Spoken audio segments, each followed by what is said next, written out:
6 वाजता बाई उठत नसतात. एक वेळ कुंभकर्ण मध्ये उठवल, बाई उठत नाही. अरे बायकोला मिसेस म्हणत जाऊ नये पोंगशा. पुरुष सत्ताक पद्धतीवर खवळलेल्या ज्या बाया असतात ना त्या म्हणतात पिढीजात गुन्हेगारीचा धंदा आहे ना यांचा. हे बुरटेच होते. वहिनी नवऱ्याला सोडून गेले हे काय आपल्याला पटलेलं नाही. त्यांना आणायची सुपारी द्यायची का? पिस्तूल हाना माऱ्या सगळं बंद. आता फक्त फोनवर जेवढं जमतं तेवढंच करतो. खानदानी गुन्हेगारी आहे, उफाळून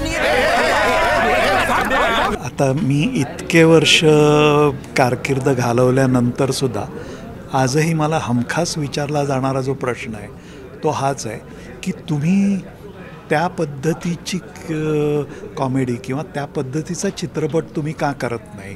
म्हणजे ज्या भूमिकांसाठी, ज्या पद्धतीच्या चित्रपटांसाठी प्रेक्षकांनी माझ्यावर अतोनात प्रेम केलं, भरभरून प्रेम केलं. तुमच्या अगदी राजश्रीनी बनवलेला चितचोर, छोटीसी बात आहे, गोलमाल आहे, रंगबिरंगी आहे, बातो बातो में, खूप सिनेमा आहेत ज्याच्यासाठी प्रेक्षक आजही माझं कौतुक करत असतात, माझ्यावर प्रेम करत असतात. तर अशा पद्धतीचा चित्रपट तुम्ही का नाही बनवत असा प्रश्न आजही मला हमखास विचारला जातो.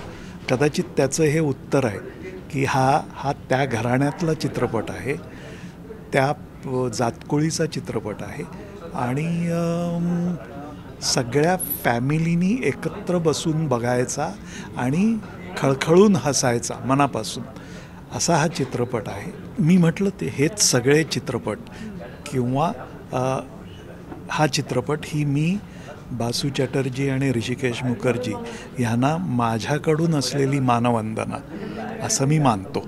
ह्या दोघांनी हिंदीमध्ये अप्रतिम विनोदी चित्रपट बनवले. अप्रतिम एवढा एकच शब्द आहे.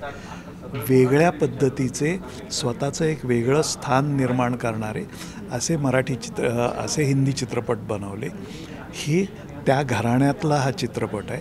त्यामुळे त्या दोघांना माझी मानवंदना आहे. हा एक भाग.